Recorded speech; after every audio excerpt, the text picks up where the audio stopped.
Fala galera, beleza? Aqui quem fala é Renan Werneck e tá começando mais um vídeo aqui no canal. Hoje nós vamos falar sobre Revolução Russa. Na verdade é a parte 1 desse assunto, porque é um assunto muito extenso e eu vou ter que estar fazendo parte 2. E se você gostou da ideia do vídeo, já deixa aquele seu like, se inscreve no canal e ativa o sininho para receber todas as notificações de vídeo novo. Não esquece de deixar um comentário falando o que você achou da aula e também dar sugestões de novos vídeos. A gente vai começar falando sobre a Rússia nesse momento sendo um país de contraste. A Rússia, ela era uma monarquia absolutista e quem governava era o czar.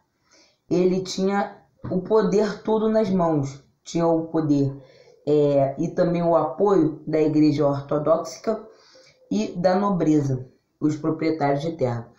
Aí na segunda metade do século XIX, o novo czar, Alexandre II, ele começou a fazer uma reforma liberal. E ele começou a meio que distribuir terras e querer fazer uma nação mais moderna e industrial. Nisso, ele abdicou, aboliu a servidão e distribuiu terra aos camponeses. Incentivou as atividades e a fundação de bancos. Mas o povo começou a passar por uma grande miséria, porque enquanto a cidade de Moscou ela era modernizada, cerca de 80% da população da Rússia vivia em condições miseráveis no campo. E assim foram começando a surgir os sindicatos e começaram a ter algumas difusões socialistas e tiveram várias reformas e do investimento estrangeiro, que eles foram intensificando a industrialização. E nesse momento aqui nós podemos ver que é algo que o czar ele quis incentivar realmente que a Rússia fosse mais moderna e mais industrial, mas acabou que muitas pessoas ficaram na miséria, 80% da população ficou na miséria e muito investimento foi dado do exterior e assim, com essa miséria, começaram a se difundir ideias e organização de greves e tal, onde foram surgir as ideias socialistas. E aqui, galera, temos a foto da família do czar Nicolau, que foi um dos czares da Rússia. Agora a gente falando um pouquinho sobre o processo de industrialização, foi criada as empresas siderúrgicas e petrolíferas. E tudo isso com capital da França e da Inglaterra. Algo que você tem que lembrar é que foi praticamente às vésperas da Primeira Guerra Mundial. E a Rússia já era a quinta potência do mundo, contando com milhões de habitantes.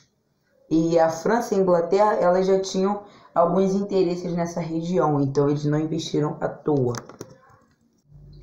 Então, no primeiro slide, como a gente havia visto, começaram a se difundir algumas greves e algumas difusões socialistas. Então, começou no início do século XX a oposição, onde começaram a existir alguns grupos políticos, como os anarquistas, que eles foram se difundindo e se formando para acabar com o czarismo e também para poder realmente pedir os seus direitos. Então, galera, outra coisa que a gente tem que lembrar muito, que eu pulei aqui porque eu já tinha falado, é que as ideias de Karl Marx, ele começou a serem muito difundidas na Rússia e o socialismo foi crescendo. Mas aí foi criado o Partido do Operário Social Democrata Russo, onde havia uma divergência de quem deveria conduzir a luta contra o czarismo. No processo, houve a disputa de dois grupos, que eram os bolcheviques e os mencheviques, e ocasionou uma divisão nesse meio que partido. Então aqui nós temos as diferenças entre os mencheviques e os bolcheviques. Nesse caso aqui, os mencheviques eles defendiam que a burguesia russa deveria tomar o poder, instaurar uma república e promover reformas econômicas e sociais, visando um capitalismo. Só que era algo que já era meio controverso, porque eles queriam socialismo começando com o capitalismo. Já no bolcheviques, eles queriam fortalecer os operários e os camponeses e eles se organizassem numa revolução socialista, considerando que a burguesia ela ia depender do czar e não ia lutar contra.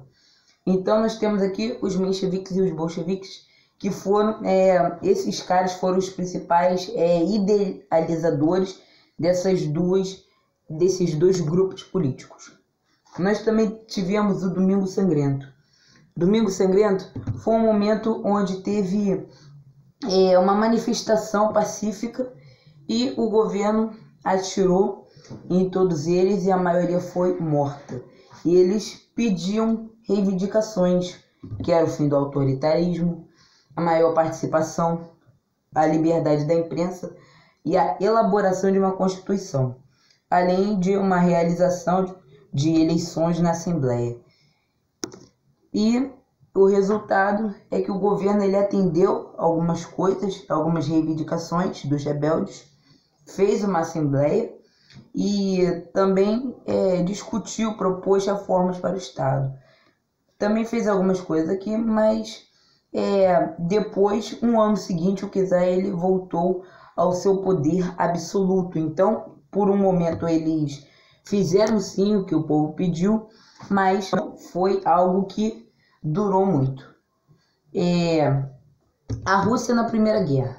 A Primeira Guerra foi com o Nicolau II. E eles começaram a dominar o acesso ao Mar Negro e o Mar Mediterrâneo. E afastaram a influência do Império Austro-Húngaro na Península Báltica. E ela estava desesperada para enfrentar o exército alemão. Para a Rússia, foi trago realmente consequências sérias da Primeira Guerra.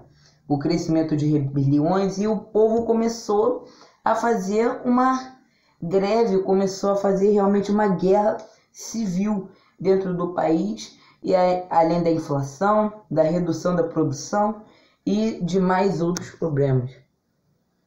Então tivemos a Revolução de Fevereiro de 1917. Nós tivemos rebeliões, greves, revoltas armadas de soldados e também o desabastecimento da Primeira Guerra também causou muita fome e a ação dos soviéticos. Os soviéticos eles foram criados, foi um grupo que foi criado lá na parte do Domingo Sangrento. Revolução que derrubou o czarismo na Revolução Bolchevique. E também a manutenção da Rússia na Primeira Guerra, manutenção dos latifúndios, não fazer uma reforma agrária. E continuou tendo fome, escassez, sem muitas mudanças políticas realmente. E já em fevereiro de 1917, o Lenin ele voltou do exílio, porque, como a gente viu aqui abaixo, alguns dos idealizadores eles foram exilados. Então aqui nós temos a volta dos exilados, já quando a Revolução Bolchevique conseguiu realmente derrubar o czarismo. E por volta ele tinha ajudado as potências desenvolvidas e a chegada do trem para conduzir, ou seja, eles realmente, algumas potências, se eu não me engano na Alemanha, eles ajudaram realmente o Lenin a voltar, com algumas promessas, claro. Com a Revolução de Outubro de 1917 ainda, era liderada pelo Lenin, que era o líder dos bolcheviques. O lema dele era paz, pão e terra. Os bolcheviques eles tomaram o Palácio de Inverno e dispuseram o governo republicano liberal, sob a liderança do Lenin. E o Tratado de Brest-Litovsk. Meu Deus, eu não sei falar isso nunca. O novo governo assinou um tratado com as potências centrais que retiravam a Rússia da Primeira Guerra, o que custou aos territórios bálticos. Ou seja, a Polônia, a Finlândia e outra parte que é a Besarábia, acabou que custou esses territórios para a Rússia, já que realmente não tinha como eles se manterem na guerra diante disso tudo. Os revolucionários eles estatizaram os bancos, estradas de ferro, indústrias, expropriaram a burguesia, além das terras da nobreza, pegaram as terras da nobreza, da igreja.